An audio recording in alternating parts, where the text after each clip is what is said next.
Congratulations on your brilliant performance. And at the same time, you survived the interrogation of the Tanyags. I am so proud of you. Well, Mama, kanino pa ba naman ako magmamana kung hindi sa inyo? Ganun pala ang pakiramdam, ano? Yung katapat mo, mga taong akalang patay ka na. Feeling ko isa akong multo, o hindi kaya Diyos, na bigla na lang nabuhay sa pagkamatay. It's my resurrection day. Maligayang muling pagkabuhay, my dear daughter. Kabahan na sila lahat.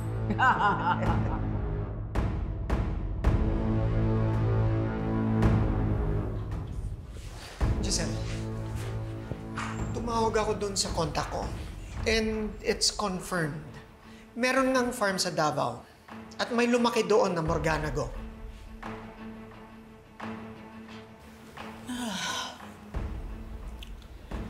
Which means, ma'am, na baka nga nagsasabi siya ng totoo.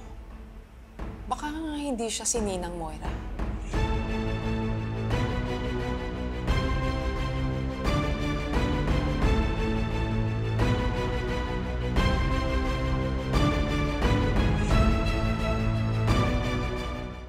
And just like a fabulous phoenix, I will rise from the ashes, stronger, bolder, and fiercer to take them all on.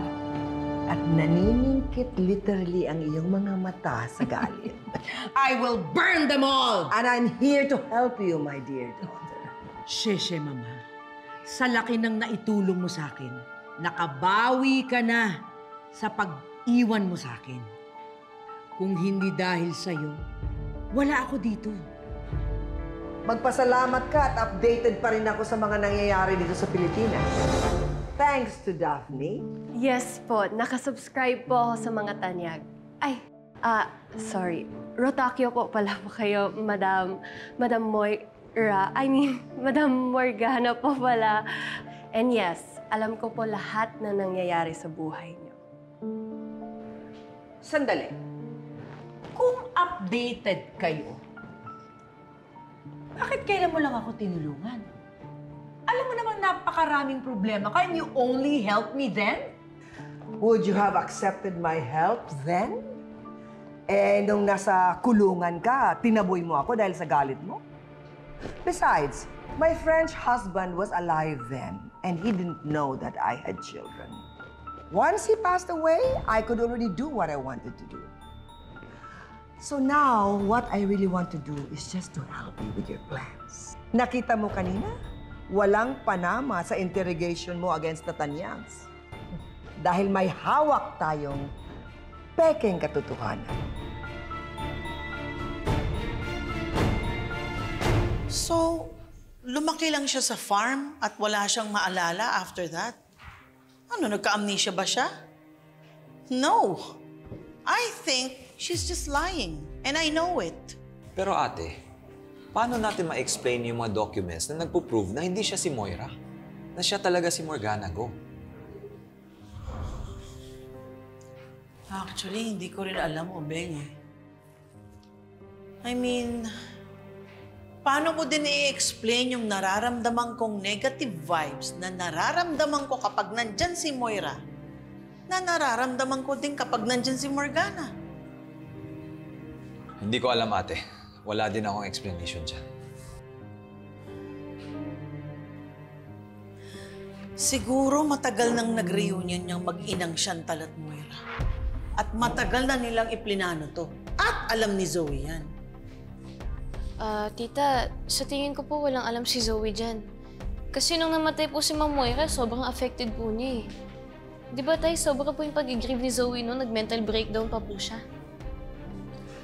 Pero Annalyn, hindi lang doktor ang kapatid mo, artista pa. Mas magaling pa nga siyang umarte kesa manggamot ng pasyente. Well, isa lang ang nasisigurado ko. Kailangan natin mahanap ang katotohanan tungkol kay Morganago.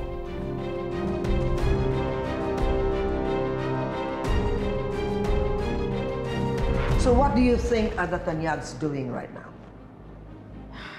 I don't know. Dahil hindi ko alam kung saan lupalop ko hahanapin si Zoe. In fact, none of this should have been happening right now dahil dapat kasi wala na silang lahat mula pa nung birthday ni Annalyn. Dapat nga nagkaroon ng mukbang festival ng mga pating nung araw na yon. Mabuti na lang hindi ka pinakain sa mga pating nung araw na yon. You know, pride has to be celebrated. Hindi inuugali.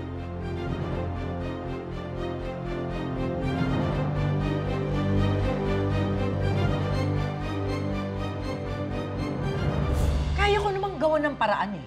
Kulang lang ako sa time and resources. No, you cannot do it. Not without my connections and my brilliance, hindi ka magtatagumpay. Ano? Kailangan ba talaga akong ma-intubate? Yes, Moira. Para mas kapani-paniwala na malubha ang kondisyon mo. Kaya huwag ka na mag-inarte, ha? By the way, this is Dr. Gabiente. He is the medical director of this hospital. Siya ang contact ni Madam Chantal. Dr. Clemente, malaki ang utang na loob ko kay Madam, kaya handa akong tulungan kayo.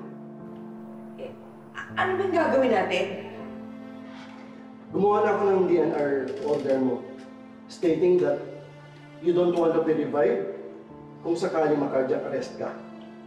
Ikaw kunwari ang sumulat niyan weeks ago pa at ibinigay mo kay Nerissa. In that case, walang makakaalam na peke ang pagkamatay mo. Once you're expired, dadaling ka sa morgue at doon makikita ka ng mga tanyag.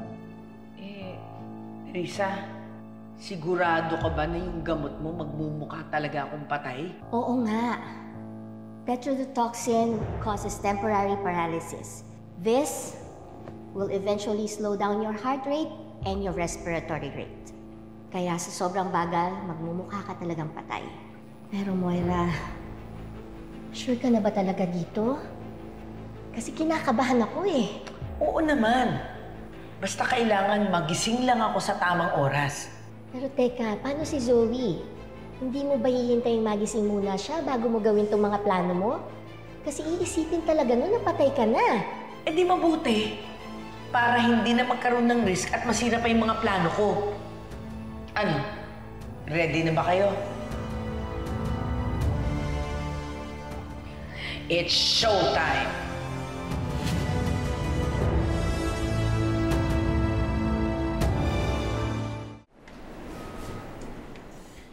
Hay nako, nawala nga si Ma'am Moira. Pinalitan naman ng kapatid niyang kamukha niya rin.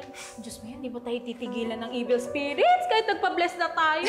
Pero seryoso, naniniwala talaga kayo na sisterette ni Ma'am Moira yung Morgana ko?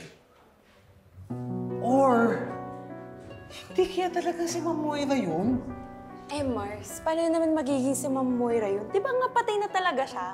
Pumunta pa nga tayo sa buro niya eh. Oo, nakita natin yung katawan niya. Alam niyo kung merong kailangan tanongin dito, dapat si Zoe. Nasaan ba si Zoe? Papalikoters kami, hindi kami ano. Ayun na sila ka na, Joy, tanungin mo. Ay, oo nga. Go. Tara, Annalyn. Joy. Magsabi ka nga ng totoo. Alam mo ba kung nasa si Zoe? Ken, ang kulit mo din eh, no? Hindi ko nga alam. Sige, iibahin ko yung tanong ko. Sino si Morgana? Totoo bang kapatid siya ni Ma'am Moira? Ano namang pakialam ko sa pamilya nila? At kayo? Teka ha, nandito ba kayo para mag-duty o para mag-chismisan lang? Wow, Doc Joy, parang ikaw hindi ka nakikichismis sa amin. Oo nga, teka lang, actually Kaya ayaw pumunta dito ni Zoe eh. Dahil pag-chichismisan nyo lang siya. Eh di alam mo kung nasa si Dr. Zoe! Oo, asan siya? Grabe yun. Bahala nga kayo.